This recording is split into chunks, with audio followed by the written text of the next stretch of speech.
Mais uma vez, nós da PR Treinamentos, meu nome é Paulo Riedo, módulo 4, aula 3, movimento do equipamento. Curso NR11, operadores de ponte rolante, pórtico e semipórtico. O que fazer na movimentação do equipamento? Antes de movimentar a carga, deve-se verificar a carga ou laço ou acessório de carga esteja devidamente na base do gancho.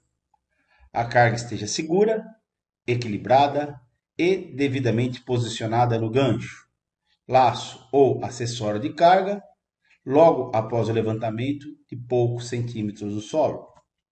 O cabo de elevação não possui dobramento. As diversas linhas do cabo do moitão não estejam torcidas entre si. O gancho esteja colocado na carga de forma a minimizar balanços. O cabo esteja devidamente posicionado nos canais de tambores e polias, mesmo que o cabo esteja sem carga ou tenha ficado sem carga anterior. Então, eu faço a verificação antecipada da minha carga, da minha movimentação, elevo ele um pouco do solo, faço as minhas verificações para depois fazer a minha movimentação de carga. Elevação da carga.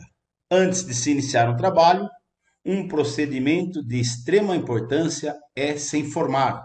Sendo assim, se você trabalha com um parceiro na operação da ponte rolante, nas trocas de turnos é de extrema importância a troca de informações para saber tudo o que ocorreu com a ponte que estava sendo. Então, é a troca de informação do colaborador que está entrando no turno com aquele que estava operando o equipamento, para ver se aconteceu alguma anomalia ou alguma diferença na função ou na operação do equipamento. Há mais de 350 mil anos, as pessoas utilizam-se de meios que facilitem a movimentação de cargas. Muitos construtores costumam comentar a engenhosidade dos egípcios em suas obras, mas o que não se comenta é o quanto isso custava a saúde e até mesmo a vida dos trabalhadores. Como se vê, estes não usavam quaisquer equipamentos de proteção e segurança.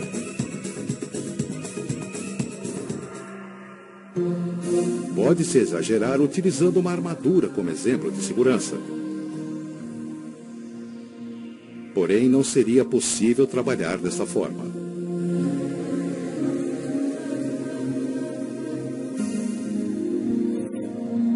Um trabalhador deve sempre usar o capacete, pois mesmo com o auxílio de modernos equipamentos, ele deverá usar a cabeça.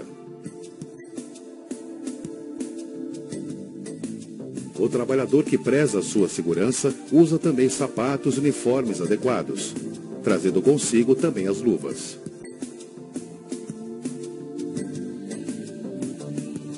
Antes de movimentar uma carga, ele deve usar a cabeça para saber qual é o seu peso.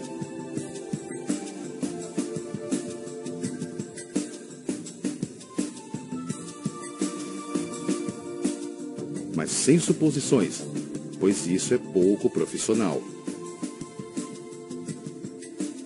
O peso deve ser definido pela lista de peças ou pela ficha.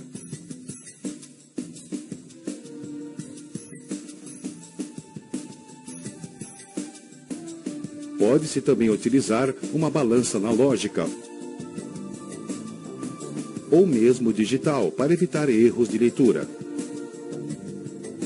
O segundo passo é a definição dos ângulos de trabalho da linga.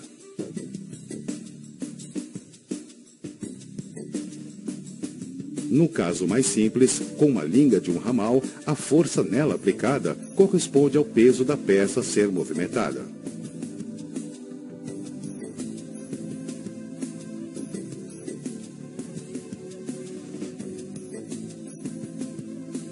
Com lingas de 2 ou mais ramais, a força resultante na linga depende do ângulo de inclinação dos ramais. Até 45 graus de inclinação, a força aplicada na corrente é ligeiramente superior à metade do peso da carga. Com ângulos acima de 45 graus até 60 graus, A força aplicada na corrente equivale à força aplicada numa linga simples de um ramal com inclinação acima de 60 graus.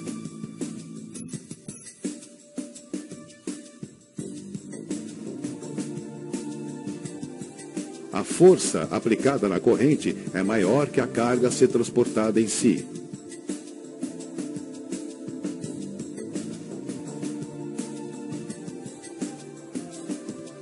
Por esse motivo, ângulos acima de 60 graus devem ser evitados. Aqui vemos o ângulo de inclinação da corrente em 60 graus.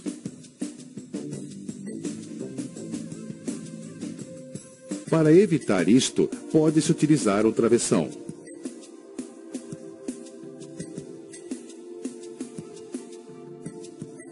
Atenção! O peso da carga não é o mesmo aplicado na corrente.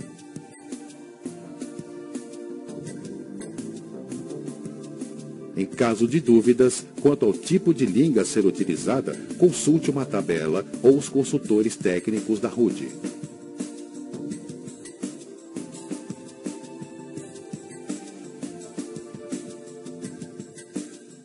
Verifique a carga.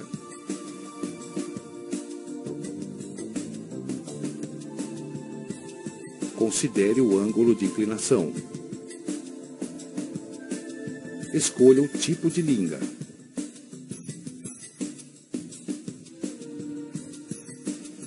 A. Deve-se utilizar corrente quando 1. A carga for transportada em uma posição específica. 2. Não houver riscos de danos à superfície. Podemos utilizar lingas de correntes para transportar cargas assimétricas, formando laços sem qualquer perigo. B. Deve ser utilizado cabo de aço quando 1. Não houver cantos vivos. 2. A temperatura estiver abaixo de 100 graus centígrados.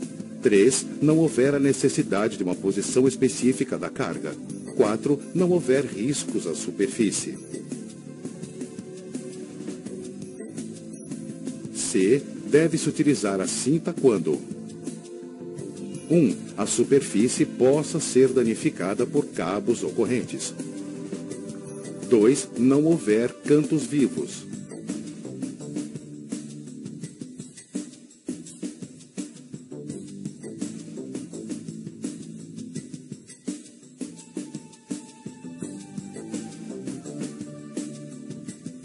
Mas o que é um canto vivo?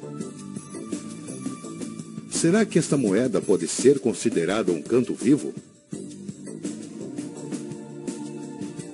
Um canto é considerado vivo quando seu raio é igual ou menor que o raio da corrente ou do cabo de aço.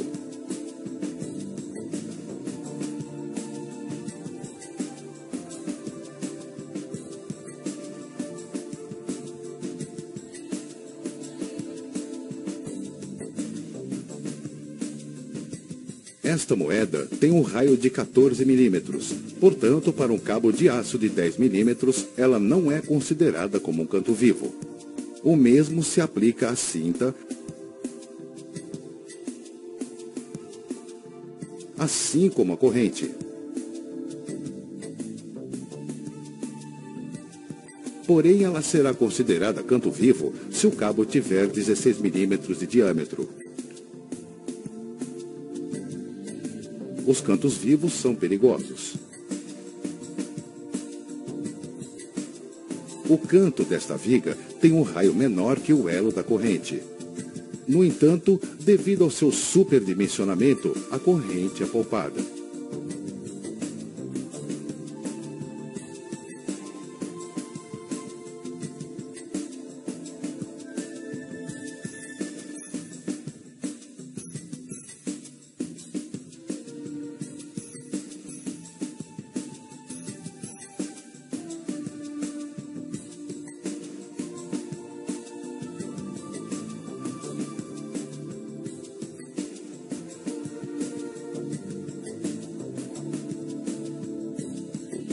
Cabos, correntes ou cintas não devem ser utilizados sem proteção sobre cantos vivos. As dobras danificam o material das lingas, o que as tornam inseguras.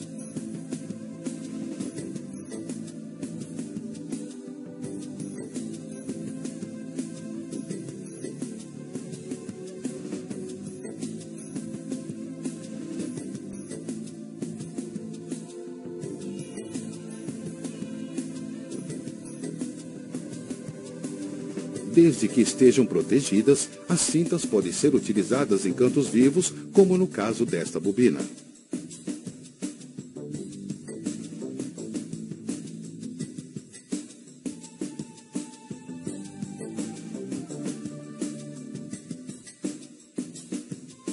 Antes de serem utilizadas, as correntes devem ser distorcidas para evitar deformação dos elos. Esta corrente sofreu sobrecarga, alongando-se e não deve mais ser utilizada. Já à primeira vista, reconhecemos esta anomalia. Este ramal da linga foi sobrecarregado e, além disso, seu gancho sofreu deformação, ficando a sua abertura maior que a admissível. Portanto, corrente e gancho devem ser substituídos. Se um elo de corrente teve desgaste em mais de 10% do seu diâmetro, a corrente deve ser substituída. A medição é feita pela soma dos diâmetros de D1 e D2 divididos por 2. O resultado não deve ser menor que o diâmetro nominal subtraído 10%. Neste elo, percebe-se que o desgaste já ultrapassa 10%, e esta corrente deve ser substituída. Um cabo de aço com uma de suas pernas cortadas deve ser substituído. O mesmo ocorre se houver mais de 6 arames cortados no comprimento de 6 vezes o seu diâmetro.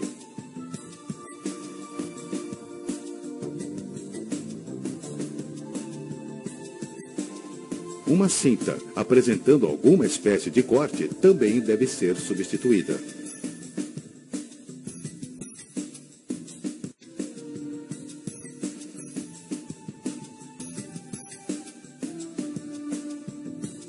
Este gancho novo serve de referência para a análise destes outros. Ganchos que têm a sua abertura aumentada em mais de 10% não devem ser mais utilizados.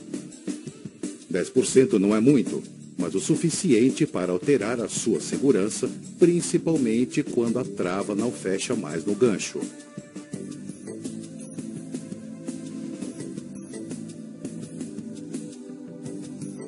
Vamos agora dar uma parada neste vídeo. Esse vídeo é muito esclarecedor para você, operador. Então vou finalizar essa aula e depois nós continuamos assistindo essa aula. Ela tem uma continuação. Você assiste posteriormente se você vai continuar desse ponto que nós paramos. Ok, operador? Obrigado e até a próxima aula.